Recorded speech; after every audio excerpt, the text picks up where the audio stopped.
Hi. I'm Michael. Sorry. Now, normally I would have a stool if I were a professional. Ooh, I can use this. Do you mind if I use your seat, your beautiful seat? Use it. Thank you.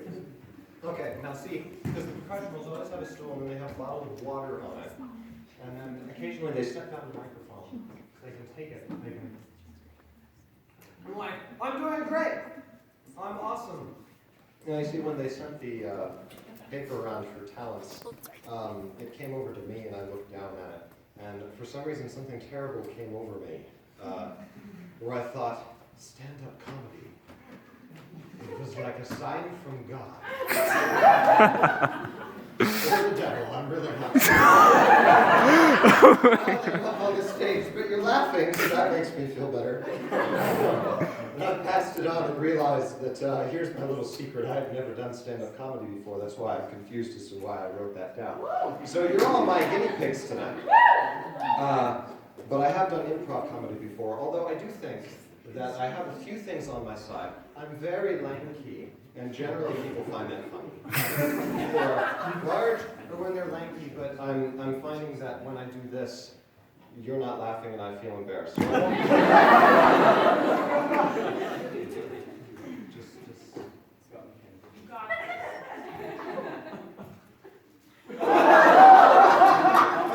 better now.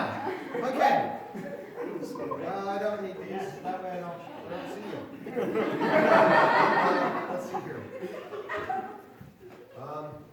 I can't remember what my lines were. I don't need that. It's wet now. Let's just sit down here. Here, I'm good at philosophy. I'll tell you about that. How many of you have heard of Heidegger? Oh, good. That means I can say whatever I want and you won't be able to tell the difference. If you ever want to be a philosopher, make sure that you have a German name like Heidegger or Kant or Nietzsche, and make sure that it's spelled nothing like it sounds. That's always a surefire way. Heidegger wrote a book, and it's called Being in Time. If you ever want to write a philosophical book, be sure to name it Being in Time. It'll cover everything important. And as you can probably tell from the title, it's extraordinarily easy to read. Just kidding. It's about as opaque as a cheeseburger that's been rotting in a glass jar for 3 years. And then you try to make it less opaque and you feel really gross and you can't get the smell out of your carpet. That's what translating Heidegger feels like. I'm just kidding. He's not that bad. He's not that bad. He's got some very interesting insights. I'm going to kick this guy because it's speaking. It's kind of rusty. It's kind of rusty? Oh, okay. Second rate. Just kidding. He wrote a book and he talks about existence. Existence and why does anything exist at all? It's those wonderful questions. I remember asking that when I was 5 and my parents hated me for it. Why does anything exist at all? Well, Heidegger wrote an entire book, although I don't think that's really why he wrote the book. I think he wrote the book just so he could have sentences like, the being of being is being itself in existence. Hey, ladies, you know what they say about men who use Latin. You want to comb my mustache? I don't know. You can look him up right now. It's true. He had like a Hitler stash. This was before World War II, and then right about 1943, that trend kind of went down. So we don't have any more stashes anymore. I should probably put these on because I need to look at the clock, so I don't take. Oh, there's no clocks in here. Dang it. Well, maybe someone will bring up a cane and tell me to get off the stage in just a few minutes or so. Or a lasso. What's that? Or a lasso. Or a lasso. So if someone has a lasso, they can pull me off the stage. Yeah. Well, this seems to have gone a bit better than I had thought that it would go. So I don't know why I came up here if I didn't think it would go very well.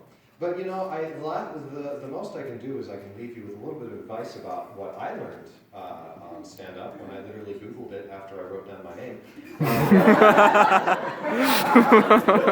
The first thing that you want to do, ideally, is you've got to get into a bit of a mode where you're just willing to say what kind of comes to mind, and I haven't quite gotten there yet. But I've really come to respect stand-up comedians for being able to do that and give them a bit of a pass when they end up in some unpleasant areas. Not a complete pass, but I understand why that happens, which is also another reason why I wasn't sure if I should do stand-up comedy, because the mind is not always G-rated, and you never know where you're going to end up. But sometimes, you just really get into this riff, and it's so beautiful, and it's like you see all these great opportunities of fruit, and the audience is laughing, and you're like, oh, this is great. Oh, it's so good. Oh, it's a mango. Oh, there's a papaya. Oh, what's this fruit? Oh, this is freaking great. And then you look over, and there's a sign that says, Tree of Knowledge of Good and Evil. And you're like, crap. And you turn around, and Satan is like, I didn't even do anything. I didn't participate. God comes back, and he's like, we have a new record.